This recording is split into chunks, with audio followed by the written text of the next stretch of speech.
perjalanan dari luar Sulawesi Utara yang tiba di Bandara Samratulangi Manado mulai Kamis 10 Maret 2022 sudah tidak dilakukan tes antigen lagi. Ini dilakukan mengikuti aturan pemerintah pusat yang pada Selasa lalu telah mengeluarkan surat edaran tentang tidak berlakunya lagi tes antigen dan PCR sebagai syarat melakukan perjalanan bagi yang sudah menerima vaksin hingga dosis kedua. Hal ini disampaikan Wakil Gubernur Sulawesi Utara, Stephen Kando, saat ditemui di kantor Gubernur Kamis sore. Sudah masuk level turun lagi, level 2, level 1, karena di pusat sudah seperti itu ya. Kita juga mulai hari ini sudah langsung mengikuti, tidak ada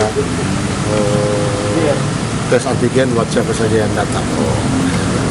Mudah-mudahan ini akan bikin bergairah lagi kunjungan bisnis, termasuk kunjungan wisata ke Sulawesi Utara.